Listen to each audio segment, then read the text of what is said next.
Roman সভ্যতায়, Roman আমলে তখনকার কাফের মুশরিক যারা ছিল তাদের একটা দেবতা ছিল। ওই জামানায় দেবতার দুইটা মুখ ছিল, দুই মুখা দেবতা। দেবতার একটা মুখ পর্দা এমন সিস্টেমে বানাইতো তারা, দেবতার একটা মুখ থাকতো সামনে, আরেকটা মুখ থাকতো পিছনে। এই ছিল দেবতার দুই মুখা দেবতা। এই 31শে ডিসেম্বর রাত যখন 12টা বাজার, 11টা 58 59 এই সময়ে টাইম বাজত, তখন তারা ওই দুই মুখা দেবতার দেবীর তারা সামনের মুখের কাছে আইসা তারা প্রার্থনা করত যে দেবতা, আমাদের এই বছরটি ভালোই গেছে, আপনার মঙ্গলে, আপনার আশীর্বাদে আমাদের এটা কল্যাণে গেছে। এটা এরপরে ঠিক 12টা বাজলেই তারা পিছনের মুখে গিয়া, পিছন দিক দিয়া গিয়া ওই মুখের কাছে গিয়া বলতো যে হে দেবতা, আমাদের আজকের সামনের এই বছরটা এটাও যেন আপনার দয়ায়, আপনার অনুগ্রহে যেন মঙ্গলে কল্যাণে কাটে, আপনি আশীর্বাদ করে দেন। এইটাই হলো 31st নাইট, এটাই 31শে ডিসেম্বরের উদযাপন। আপনি বলেন কোন সভ্য ভদ্র ন্যূনতম বিবেক আছে?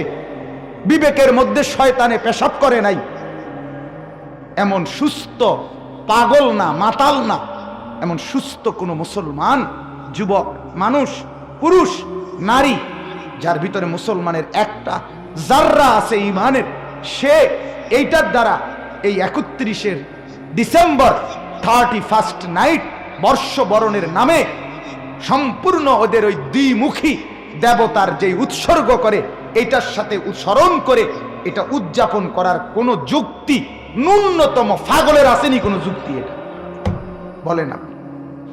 কি কারণ থাকতে পারে ভাই? পাগল কি এভাবে হয়ে গেল? একটাবার জানতেও চাইলা না আমি এটা কি পালন করি? একটাবারও জানার দরকার ছিল না, একটাবার বুঝারও দরকার ছিল না এটা কি। ফার্স্ট নাইট সরকার, মাননীয় স্বরাষ্ট্রমন্ত্রী গত 3-4 দিন আগে সরাসরি সংবাদ সম্মেলনে ঘোষণা দিছে 31শে ডিসেম্বর সন্ধ্যা 6টা থেকে 1 জানুয়ারি সন্ধ্যা 6টা পর্যন্ত কোনো বার, মানে যেখানে মদ বিক্রি করে সেখানে মদ বার খোলা থাকবে না, বন্ধ রাখতে হবে, মানে মদ বিক্রি হবে না। 31শে ডিসেম্বর থেকে 1 জানুয়ারি সন্ধ্যা পর্যন্ত কোনো ব্রিজ, এরপরে পার্ক, রেস্তোরাঁ খোলা কোনো জায়গায় কোনো নাচ গান, হই হুল্লুরের অনুষ্ঠান করা যাবে না। তার মানে কি বুঝাইলো? বুঝাইলো এইটাই, এইটার সাথে যে অসভ্যতা যুক্ত হয়েছে এটা সুস্থ স্বাভাবিক বিবেকেও পছন্দ করে না। তাহলে ইসলাম কিভাবে পছন্দ করবে? সেদিন প্রথম অসংখ্য মেয়ে 31শে ডিসেম্বরের 31st উপলক্ষে প্রথম ধর্ষিতা হয়, উদ্বোধন হয়। সেদিন পরকীয়ার প্রথম উদ্বোধন হয়, প্রেমের উদ্বোধন হয়, নতুন বছরে জিনা ব্যভিচারের অসংখ্য নোংরামির উদ্বোধন হয়। সেটা একজন মুসলমানের প্রিয় কেমনে হইতে পারে? কেন আমার যুবক মুসলমান, আমার নওজোয়ান ছেলে মেয়েরা এরা কি এত পাগল হয়ে গেল? ইসলাম কি আমরা এভাবে ভুলে গেলাম? ইসলাম আমাদের কিছুই দেয় নাই, কোরআন আমাদের কিছুই দেয় নাই, আমাদের ধর্মে তাইলে কিচ্ছু নাই। তাইলে যুবক ছেড়েই দাও, মাঝপথে ঘোষণা দিয়ে দাও বাজারে সবার সামনে, আমি মুসলমান না, আমি বেঈমান বলে দাও। ধর্মের পরিচয় রাখছো কেন? অতএব আমার অনুরোধ, এখানেও যারা যুবক ভাই আছেন, 31st নাইটের নামে, 31শে ডিসেম্বরের নামে এই মূর্তি পূজার, অসভ্যতার, নোংরামির কোন সংস্কৃতি আমাদের জীবনে যেন না আসে। বলেন ইনশাআল্লাহ।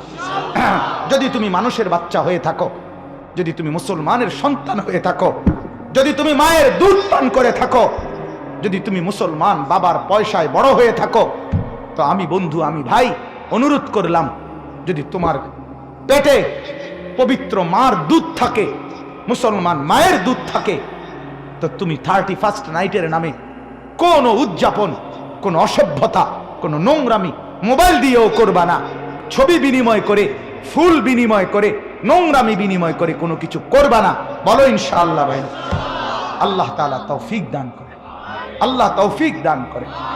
আর যদি কোনো অসিব্য বলে, ভাই হুজুর ইতা নামার দরকার নাই, আমি অসিব্য আমনে আমারে বললেই কি আর না বললেই কি, ঠিক আছে ভাইয়া চলো। দেখো তুমি নোংরামিতে মজা পাও, আমি সেজদাতে মজা পাই। তুমি অসভ্যতায় মজা পাও, আমি মাওলাকে ডাইকা মজা পাই। তুমি উলঙ্গ ছবি দেখে মজা পাও, আমি কোরআনের আয়াত দেখে মজা পাই। ইনশাআল্লাহ চলো, দুনিয়া তোমারও যাবে আমারও যাবে, কিন্তু আখেরাতে ফয়সালা হবে কার মা আছে কার মা নাই। ইনশাআল্লাহ, কোনো সন্দেহ নেই, কোনো সন্দেহ নেই। আল্লাহ তাআলা আমাদেরকে বুঝ দান করেন।